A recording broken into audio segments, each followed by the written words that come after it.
कि मरीज को अपनी पत्नी पे शक होने लगता है या फिर पत्नी को अपने पति पे शक लेना, उनका फलाने के साथ अफेयर है। इसमें 33% लोग सुसाइड कमिट करते हैं, सोशल विड्रॉल हो जाता है, एक ही रूम में महीनों पड़ा रहेगा, घर से बाहर नहीं जाएगा। कभी कोई पेशेंट को ऐसा महसूस होता है कि उसके शरीर में कीड़े रेंग रहे हैं। घर वालों से रिक्वेस्ट है कि आप जो है दवाई का कोर्स जरूर पूरा करें, दवाई खुद से न छोड़ें। कलर्स पे बड़ा फोकस करता है, ये पार्टिकुलर नंबर हो तो ये होगा, ये पार्टिकुलर नंबर है तो ये होगा। इसको बोलते हैं इकोलेलिया, रिपीट करता है सेम वर्ड्स को। Select24 न्यूज़ में आपका स्वागत है। मैं हूं मोहम्मद सादिक। अभी मैं मौजूद हूं सीवान में डॉक्टर वंदना कुमारी और डॉक्टर पंकज गुप्ता के क्लिनिक में। आज आपको एक अहम जानकारी देनी है और उस जानकारी के तहत यहां मौजूद हूं। आपको बता दूं कि ये हस्बैंड वाइफ हैं, डॉक्टर वंदना कुमारी और डॉक्टर पंकज गुप्ता। सबसे बड़ी बात जो है वो ये है कि आज 24 मई है और 24 मई को विश्व में बहुत सारे ऐसे लोग हैं जो मानसिक रोगी हैं, उनको लेकर के सिज़ोफ्रेनिया जागरूकता दिवस मनाया जाता है। सिज़ोफ्रेनिया को अगर यूं कहें तो पागलपन दिवस के जागरूकता अभियान के तहत जाना जाता है। तो आज सीधे चलते हैं डॉक्टर पंकज गुप्ता जो नशा एवं मानसिक रोग विशेषज्ञ हैं, उनके पास चलेंगे और बातचीत करने की कोशिश करेंगे। विश्व पागलपन जागरूकता दिवस है, जानने की कोशिश करेंगे कि आखिर इस दिवस को क्यों मनाए जाते हैं। देखिए, अभी वर्ल्ड में, इंडिया में नेशनल मेंटल हेल्थ सर्वे बोलता है क्या कि लाइफ टाइम प्रिवेलेंस सिजोफ्रेनिया का 0.4% है। कहने का मतलब हिंदुस्तान में 40 से 50 लाख लोग अभी सिजोफ्रेनिया से ग्रसित हैं। सिजोफ्रेनिया को ऐसा माना जाता है कि न्यूरोसाइकेट्री का कैंसर, ये जो होता है न्यूरोसाइकेट्री की बहुत बड़ी बीमारी है। दूसरी बात क्या है कि इसको क्रोनिक मेंटल इलनेस घोषित किया गया। क्यों क्रोनिक मेंटल इलनेस घोषित किया? क्योंकि इसके पीछे ना बहुत सारा स्टिग्मा और डिस्क्रिमिनेशन है। लोग मानने के लिए तैयार नहीं होते हैं इसको कोई मानसिक बीमारी है, इसको कोई दिमागी बीमारी है। लोगों को लगता है कि भूत प्रेत का साया है। वो इधर उधर कभी ताबीज़ बनवाते हैं, कभी मौलवी के पास, साहब के पास जाते हैं, कभी पंडित लोगों के पास जाते हैं, कभी झाड़ फूक वालों के पास जाते हैं, जिसकी वजह से ट्रीटमेंट में लेट हो जाता है। और जो बीमारी जो था ये लेट होता जाता है ट्रीटमेंट। और दूसरी बात क्या है कि ट्रीटमेंट का ड्यूरेशन इसमें लंबा होता है। पेशेंट जो है 3 महीने में ठीक हो जाता है। तो आदमी को लगता है कि बेवजह डॉक्टर और दवा का पैसा क्यों खर्च करें, तो बीच में बीच में ही दवाई छोड़ देते हैं, जिसकी वजह से इसका रिलैप्स होता है। और जितना ज़्यादा रिलैप्स होगा ट्रीटमेंट का ड्यूरेशन उतना बढ़ता जाता है। सबसे अभी आपने क्लिनिकल साइकोलॉजिस्ट के रूम में जाके देखा, उस औरत का मुख्य कंप्लेन क्या था कि वो बोलती कम थी। तो सिजोफ्रेनिया का मुख्य लक्षण क्या था? म्यूटिज्म। देखिए, बहुत इंटरेस्टिंग चीज़ होता है। इसमें होता है डिल्यूजन। डिल्यूजन मतलब क्या? ऐसा विचार जो होता ही नहीं है, ऐसा विचार जो होता ही नहीं है। जैसे इसमें क्या होता है, डिल्यूजन ऑफ रेफरेंस होता है। इसमें क्या होता है ना कि जब कोई सिजोफ्रेनिया का पेशेंट होगा तो उसको लगेगा, जब 2 लोग बात करते रहेंगे तो उसको लगेगा मेरे ही बारे में बात हो रही है, शक होता है। उसको हमेशा लगता है, जिसको बोलते हैं डिल्यूजन ऑफ परसिक्यूशन, कि कोई हमको मार देगा। जब यहाँ पे पेशेंट घुसेगा तो पहले चारों तरफ देखता है कहीं इसमें कैमरा तो नहीं लगा हुआ है। तो उसको हमेशा लगता है, हाँ, वो जो है उसको अपने रिश्तेदारों पे, अपने पड़ोसियों पे, अपने घर वालों पे शक हो, तो जल्दी खाना नहीं खाता है, वो बिल्कुल दवाई नहीं खाती। बड़ा समस्या होता है, उसको लगता है कि उसमें जहर मिला के उसको मारने की साजिश की जा रही है। तीसरा इंपॉर्टेंट पार्ट होता है इसमें, वो होता है डिल्यूजन ऑफ इनफिडिलिटी। होता क्या है कि मरीज को अपनी पत्नी पे शक होने लगता है या फिर पत्नी को अपने पति पे शक लेना, उनका फलाने के साथ अफेयर है ऐसा। तो फिर एक ये अपने आप में एक वायलेंस का कारण बनता है। कभी पेशेंट को ऐसा महसूस होता है क्या कि उसके शरीर में कीड़े रेंग रहे हैं, और वो अपने बाल को झाड़ेगा ऐसे, तो उसको लगेगा क्या कि कीड़े गिर भी रहे हैं, उसको दिखाई भी देता है। इसको बोलते हैं डिल्यूजन ऑफ पैरासिटोसिस। ऐसा बहुत सारा थॉट्स होता है इसमें। एक मैजिकल थिंकिंग होता है। मैजिकल थिंकिंग मतलब क्या कि जब बारिश होगी तो उसको लगेगा क्या कि भगवान, बारिश इसलिए हो रही है कि भगवान मेरे लिए कुछ अच्छा करना चाहते हैं। कभी बारिश हो गई कि रेनबो दिखाई देगा तो उसको लगेगा क्या कि मैंने सोचा तो रेनबो दिखाई दिया। इस तरह की मैजिकल थिंकिंग होती है। अब मान लीजिए कोई सिजोफ्रेनिया का पेशेंट है, नाला पार कर रहा है, तो जब वो नाला के पास जाएगा तो उसको लगेगा कि अरे यहाँ पे तो कुछ डेंजर है। तो वो क्या करेगा, रिचुअल्स करता है, स्टूटाइप मूवमेंट करता है। वो तो पहले जो है ना उसको रिंग में कूदेगा, पहले कूदने के बाद 3 बार कूदने के बाद 3 बार 5 बार वो नंबर कलर्स पे बड़ा फोकस करता है। ये पार्टिकुलर नंबर हो तो ये होगा, ये पार्टिकुलर नंबर है तो ये होगा, ये कलर हमको दिखाई दे दिया तो कुछ वैसा होगा, ये कलर दिखाई दे दिया तो कुछ बुरा होगा। हाँ, इसको मैजिकल थिंकिंग ही बोलते हैं इसको। दूसरा होता है क्या, किसी पेशेंट में इकोलेलिया और इकोप्रेक्सिया देखा जाता है। इकोप्रेक्सिया जो है 3 साल से कम के बच्चों में अगर होता है तो उसको नॉर्मल होता है। इकोलेलिया बड़ा इंटरेस्टिंग चीज़ है। मैं पूछूंगा सादिक भाई कैसे हैं, तो आप भी बोलेंगे सादिक भाई कैसे हैं। मैं पूछूंगा सादिक भाई आप कहाँ से आ रहे हैं, आप बोलेंगे सादिक भाई आप कहाँ से आ रहे हैं। इसको बोलते हैं इकोलेलिया, रिपीट करता है सेम वर्ड्स को। तो 3 साल से नीचे का बच्चा अगर रिपीट करता है तो नॉर्मल है, अगर 3 साल से ऊपर का लड़का अगर रिपीट कर रहा है तो ये ऑटिज्म की तरफ या फिर आगे की उम्र में ऐसा होता है तो आपको सिजोफ्रेनिया की तरफ देखना पड़ेगा। उसका होता है इकोप्रेक्सिया। इकोप्रेक्सिया में क्या होता है कि आप जैसे मान लीजिए कि मैंने आपको मुक्का फिराया तो आप भी हमको मुक्का फिराएंगे, इसको बोलते हैं इकोप्रेक्सिया, मतलब रिपीट करेंगे सेम मूवमेंट को। ये होता है इन सब चीज़ों में। एक चीज़ और होता है, इससे परसेवरेशन। अब क्या होता है कि कोई पेशेंट है वो हैंड को ऐसे मूव कर रहा है या फिर अंगुली को ऐसे ऐसे ऐसे ऐसे मूव कर रहा है, तो कई बार ये सिजोफ्रेनिया में मिलता है और टेम्पोरल लोब एपिलेप्सी में दिखाया जाता है। परसेवरेशन का मतलब होता है कि एक पार्टिकुलर स्टीरियोटाइप मूवमेंट को, एक ही प्रकार के मूवमेंट को बार बार रिपीट करना। तो ये परसेवरेशन जो है, सबसे पहले आपको जो इसमें सीटी स्कैन करा के देख लेना होता है कि एपिलेप्सी का पार्ट तो नहीं है। अगर एपिलेप्सी का पार्ट नहीं है तो फिर ये सिजोफ्रेनिया की तरफ जाएगा। ठीक है। तो दूसरा विजुअल हेलुसिनेशन। अगर आँख से आपको कुछ, इसे यहाँ पे कुछ भी नहीं है, यहाँ पे कुछ भी नहीं है, अगर हमको कुछ दिखाई देता है तो विजुअल हेलुसिनेशन। तो विजुअल हेलुसिनेशन जो होता है, देखिए यहाँ पे न्यूरोलॉजी और साइकेट्री दोनों है। न्यूरोलॉजी का भी पार्ट हो सकता है, साइकेट्री का भी पार्ट होता है। उसमें भी हम लोग पहले सीटी स्कैन करा के देख लेते हैं कि न्यूरोलॉजी का पार्ट तो नहीं है। कैसे? आमतौर पर विजुअल हेलुसिनेशन ब्रेन में अगर ट्यूमर है या फिर एब्सेस है तो दिखाई देता है। अब होता है हेलुसिनेशन। हेलुसिनेशन मतलब फॉल्स परसेप्शन। तो आपकी 5 इंद्रियाँ हैं, अगर आपके आँख से कोई चीज़ दिखाई देता है जो कि है ही नहीं तो वो विजुअल हेलुसिनेशन। तो इसमें जो होता है मुख्य रूप से ऑडिटरी हेलुसिनेशन होता है। इसमें क्या होता है ना कि मरीज के कान में आवाज़ सुनाई देती है। इसमें देखिए 2 इंपॉर्टेंट कंप्लेंट होता है, muttering to self, smiling to self. Muttering to self कहने का मतलब क्या है कि पेशेंट जो है ना खुद से बातें करेगा तो लोगों को लगेगा कि अपने बकाता नहीं, एक्चुअली मुझसे कान में आवाज़ सुनाई देती है। तो कान में मर्द या औरत की आवाज़ सुनाई देती है तो उसको क्या होगा, वो हंसने वाला बात बोलेगा तो हंसेगा, वो कुछ गुस्सा वाला बात बोलेगा तो गाली देगा। ये अगर वो रनर, इसमें रनिंग कमेंट्री होता है। रनिंग कमेंट्री कहने का मतलब क्या होता है कि जो भी इवेंट्स हो रहा है उसका, मान लीजिए कि वो आलू काट रहा है तो कमेंट आए तुम आलू ठीक से नहीं काट रहे, आलू ऐसे काटो जी। तो इस तरह की रनिंग कमेंट्री उसमें होती है। सिजोफ्रेनिया जो होता है आमतौर पे 20 से 24 साल की उम्र के लोगों में देखा जाता है, शुरुआत होता है। ये उम्र क्या होता है, कैरियर का। ये उम्र होता है शादी का। तो देखिए कितना डिफिकल्ट टास्क है। मतलब ऐसी बीमारी जो कि दिमाग में कुछ केमिकल के इम्बैलेंस होने की वजह से हो सकती है, जेनेटिक कारण हो सकता है, पॉलीजेनिक इनहेरिटेंस बोलते हैं इसको, बहुत सारे जीन्स में म्यूटेशंस होता है तो ये होता है, न्यूरो डेवलपमेंटल हो सकता है, कुछ ऑटिज्म जैसा ही होता है, नेगेटिव सिम्टम्स ऑफ सिजोफ्रेनिया। उसके बाद क्या होता है कि जैसे मान लीजिए कि वायरल इटियोलॉजी हो गया, साइकोसोशल स्ट्रेसर, मतलब बचपन से लेके जवानी तक बहुत सारा स्ट्रेस से अगर वो गुजर रहा है तो उसको सिजोफ्रेनिया हो सकता है। इम्यूनोलॉजिकल हो सकता है इसका कारण। दूसरा बात क्या है कि जितने भी सिजोफ्रेनिक पेशेंट होते हैं इनका डायग्नोसिस क्लिनिकल होता है और मेंटल स्टेटस एग्जामिनेशन के आधार पर होता है। आमतौर पर पेशेंट आते हैं बोलते हैं डॉक्टर साहब सीटी स्कैन है, एमआरआई तो करेबे ना कोई नहीं, ये ना सीटी स्कैन में मिलेगा, ना एमआरआई में मिलेगा, ना किसी ब्लड टेस्ट में मिलेगा।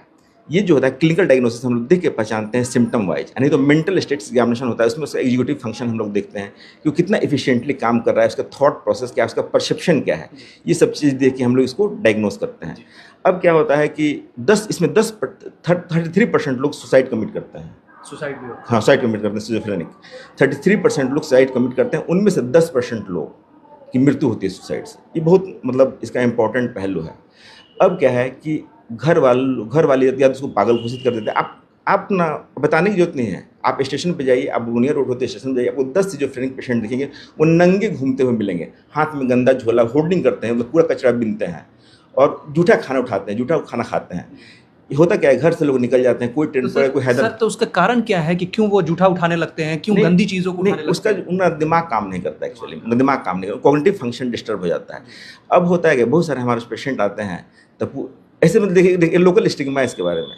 ये जो है कि शादी करने, बहुत से लोग बोलते हैं कि शादी करने से बीमारी ठीक हो जाता है। नहीं, शादी करने से बीमारी कुछ ठीक नहीं होता है। जब तक आप प्रॉपर ट्रीटमेंट नहीं करेंगे तब तक बीमारी ठीक नहीं होगा। जब तक डॉक्टर दवाई बंद करने की एडवाइस नहीं दे तब तक दवाई नहीं बंद करना है, क्योंकि रिलैप्स रिमिशन का बहुत चांसेस होता है।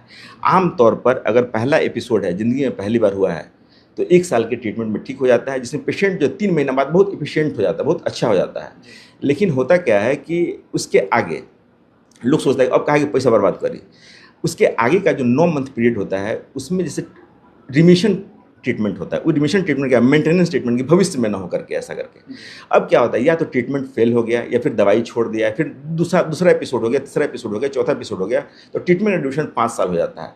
अगर बहुत बार एपिसोड हो गया तो हो सकता है कि ट्रीटमेंट ड्यूरेशन लाइफ टाइम भी हो जाए। दूसरा इंपॉर्टेंट इसमें पहलू होता है कि 33% लोग 1 साल के ट्रीटमेंट के बाद ठीक हो जाते हैं। 33% लोग बिल्कुल ठीक हो जाएंगे, लेकिन लाइफ टाइम दवाई चलता रहेगा, दवाई पे ठीक रहेंगे। और 33% लोग जो आज की डेट में 10 से 20% हो गया है, वो कुछ भी कर लीजिए ठीक नहीं हो। तो फिर दवा खिला करके उनको कंट्रोल किया जा सकता है, नॉर्मल किया जा सकता देखिए है? बिल्कुल बिल्कुल, ये जो है ना बिल्कुल ट्रीटेबल डिजीज है, मतलब इसका इलाज बिल्कुल बिल्कुल संभव है। लेकिन बस सर अब इसमें सबसे बड़ी जो दिक्कत आती है, जिसको इस तरह का प्रॉब्लम रहता है, वो ये मानने को तैयार ही नहीं होता है कि उसको इस तरह का कोई प्रॉब्लम है। नहीं, उसको कुछ भी खाने में डर लगता है, आपने भी कहा, तो फिर उसको कैसे ट्रीट करें? देखिए साइकोसिस और न्यूरोसिस दो चीज़ होता है। साइकोसिस का मतलब क्या होता है, उसमें इंसाइट नहीं होता है, उसको समझने की क्षमता नहीं होती है। और जो न्यूरोसिस होता है उसमें समझने की क्षमता होती है। न्यूरोसिस में आपको जो है डिप्रेशन आ जाता है, एंजाइटी आता है। साइकोसिस में बाइपोलर डिजॉर्डर और सिजोफ्रेनिया आ जाता है। इसमें क्या होता है, देखिए कुछ आपको रेपो बिल्टअप करना पड़ता है पेशेंट से, कि आप उसको लगना चाहिए कि आप उसको समझ रहे हैं। तो जब समझ रहे हैं तो वो आपकी बात को मानेगा, तब वैसे कंडीशन में दवाई खाएगा। पेशेंट कई बार बहुत वायलेंट हो जाते हैं। इरिटेट नहीं करना है। नहीं, इरिटेट नहीं करना। पेशेंट थोड़ा भी इरिटेट करने के बाद, थोड़ा भी उसका एनवायरनमेंट चेंज होगा तो बहुत ज़्यादा वायलेंट हो जाते हैं। तो उसको आपको दवाई देना है। अगर नहीं होता है, कोई कोई पेशेंट जब बहुत ही भयावह स्थिति में आता है, जब बीमारी बहुत बिगड़ने के बाद आती है, तो उस समय हम लोग इंजेक्टेबल देते हैं। एक लॉन्ग टर्म इंजेक्शन आता है, तो लॉन्ग एक्टिंग इंजेक्शन जो 1 महीने तक काम करता है, वो 1 महीने तक धीरे धीरे धीरे धीरे काम करता रहेगा, तो आप ओरल पेशेंट सेटल कर जाता है, फिर ओरल दवाई पे हम लोग उसको लेके आ जाते हैं। तो सर इसमें के कितने परसेंटेज हैं अभी तक पूरे, अगर विश्व की बात करें, चूंकि विश्व से रिलेटेड ये मामला है, तो कितने परसेंटेज इस तरह के केसेस है? 1% लोगों को सिजोफ्रेनिया है। 1% लोगों को वो भी सिजोफ्रेनिया, क्यूरेबल?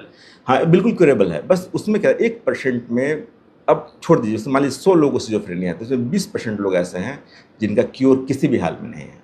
बाकी 80% लोग अपने काम को, अपने वैवाहिक ज़िंदगी को बहुत अच्छे तरह से निभा लेते हैं। अब देखने की ज़रूरत ये है कि आप कोई ये बात घर वालों को, समाज को मानना पड़ेगा कि ये पागल नहीं है। नहीं तो आप उसको पागल मान लेंगे तो उसे ही छोड़ देंगे, तो लगेगा वो किसी काम का ही नहीं है। समाज का बहुत बड़ा रोल। आम तौर पर जो मानसिक बीमारी है वो डिसेबिलिटी लाती है, मतलब आदमी की सोचने समझने की क्षमता, काम करने की क्षमता, इमोशन। जैसे क्या होता है, इसमें नेगेटिव इमोशन होता है। पेशेंट का ना सोशल विड्रॉल हो जाता है, एक ही रूम में महीनों पड़ा रहेगा, घर से बाहर नहीं जाएगा। घर में कोई मर गया है तो भी हंसेगा, कोई हंसने वाली बात है तो वहाँ पे रोएगा। कब क्या करेगा, कुछ बहुत मुश्किल काम है। उसमें थॉट में चेंज, परसेप्शन में चेंज, इमोशन में चेंज, एग्जीक्यूटिव फंक्शन में चेंज। उसको आप कोई काम करने के लिए बोली तो काम नहीं कर पाएगा, कुछ ठीक से सोच नहीं पाएगा।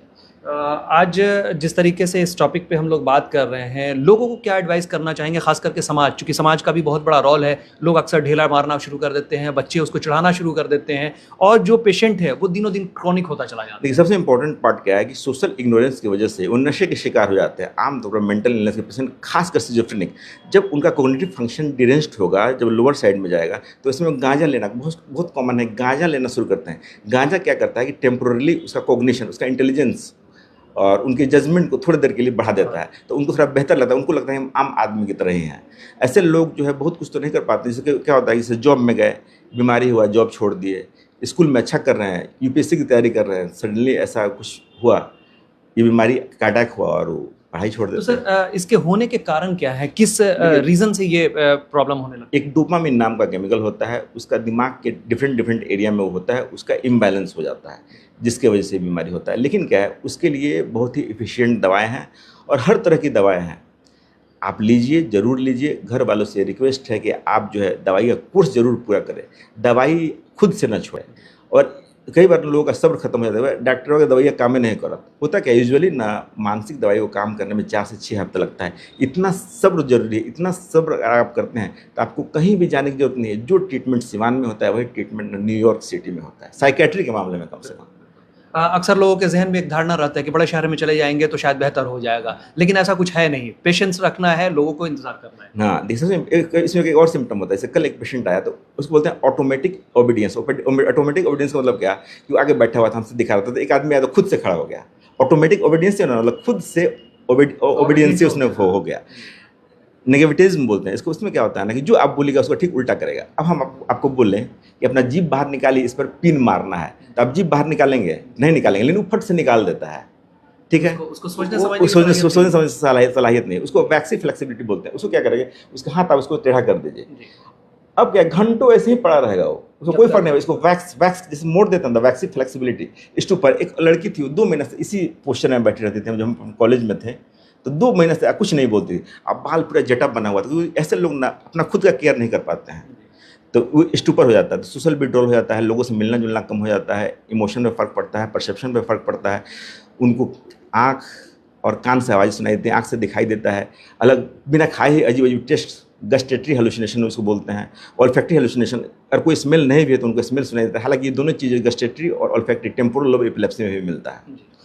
सर सबसे इम्पॉर्टेंट चीज़ है, चूँकि बहुत दिनों से आप प्रचलित होते जा रहे हैं, लोगों का विश्वास आपके यहाँ बढ़ता जा रहा है। हम जब भी आते हैं अक्सर यहाँ भीड़ लगी रहती है। लोग ये जानना चाहते हैं कि आपका एजुकेशनल बैकग्राउंड क्या है, कहाँ से आपने पढ़ाई की? देखिए, मैंने MBBS और डिप्लोमा में पोस्ट ग्रेजुएशन वर्धा से किया हुआ है, और मैंने निमहैंस में भी कुछ वक्त काम किया और कुछ वक्त सफदरजंग में काम किया हुआ है। डिग्री सर क्या क्या है आपकी? मेरा MBBS post graduate diploma in psychiatry, और मैं क्लिनिकल अटैच था निमहैंस के साथ, और सफदरजंग में SR था कुछ महीने। आज 24 मई के उपलक्ष्य में लोगों को चलते चलते आखिरी सजेशन क्या देना चाहिए? हम लोगों को आखिर से यही देना चाहेंगे कि आप हम पर विश्वास करें। हम लोग बहुत मेहनत करते हैं, क्योंकि हम लोग का मुख्य लक्ष्य क्या है, हम जीवन बनाने वाले लोग हैं। तो हम चाहते हैं कि लोगों का जीवन जो है चुस्त हो, दुरुस्त हो, वो काम लायक हो, शादी लायक हो। तो हम इसके लिए हर संभव प्रयास करते हैं। तो हम बहुत मेहनत करते हैं कि इस पर हम सबसे पहले देखते हैं क्या है, इसकी शादी हुई है तो दवाई का शादी पर तो कोई इफेक्ट नहीं है, इसको डायबिटीज़ मेलाइटस, हाइपरटेंशन या किसी तरह का नशा तो नहीं है, दवाई का उस पर तो कोई इफेक्ट नहीं। हम बहुत सोच समझ के फाइनल इस कंक्लूजन में मिलते हैं, वही गहना पहनाते हैं जो उस पर सेट करता है। तो यकीनन अगर आप इन सब समस्याओं से ग्रसित हैं तो एक ही क्लिनिक के में आपको दोनों मिल जाएंगे। डॉक्टर वंदना गुप्ता जो स्त्री प्रसूति एवं बाष्पन रोग विशेषज्ञ हैं, दूसरी तरफ नस नशा एवं मानसिक रोग विशेषज्ञ डॉक्टर पंकज गुप्ता हैं। और आज 24 मई जो विश्व पागलपन जागरूकता दिवस है उस पर हम बातचीत कर रहे थे। दर्द, मिर्गी, नशा, भूलने की बीमारी, अत्यधिक गुस्सा आना, घबराहट एवं नस की समस्याओं से अगर आप भी हैं परेशान तो मिलिए शहर के मशहूर साइकाट्रिस्ट डॉक्टर पंकज कुमार गुप्ता से। हमारा पता है डॉक्टर रामाजी चौधरी से 100 कदम पूरब, doctors colony Bahadiya road Siwan. संपर्क नंबर 85 399 43 151। दमा, फेफड़ा कैंसर, टीबी आदि से है परेशान तो Iman TB chest care and heart care clinic है मरीजों के लिए एक बेहतर समाधान। संपर्क करें डॉक्टर आजाद आलम से, centre point Chakiya road Siwan. अब आपके शहर सिवान के लक्ष्मीपुर में भरपूर सुविधाओं के साथ hotel select and marriage hall. आपको बता दें 20 अक्टूबर से भारी डिस्काउंट के साथ बुकिंग शुरू है। इसमें आपको मिलेगा फुल्ली एयर कंडीशन, साथ ही बुकिंग के साथ टेंट का सारा सामान जैसे बर्तन और चूल्हा बिल्कुल फ्री। जल्द ही किसी कार्यक्रम को अच्छे वातावरण में करने के लिए बुक करें hotel select and marriage hall. हमारा पता है लक्ष्मीपुर, सिसवन ढाला, सिवान। हमारा संपर्क नंबर है 8797327330। एक बार जरूर पहुंचे और इस भारी डिस्काउंट का लाभ जरूर उठाएं। फिर मिलते हैं किसी नए अपडेट्स के साथ, तब तक हमारी पूरी टीम को दीजिए इजाजत और देखते रहिए Select24 न्यूज़। हमारे YouTube चैनल को सब्सक्राइब, लाइक, शेयर जरूर करें। साथ ही हमारे Facebook पेज को भी लाइक, शेयर, कमेंट करना ना भूलें और हमारे वेबसाइट www.select24news.in पर विजिट जरूर करें। धन्यवाद।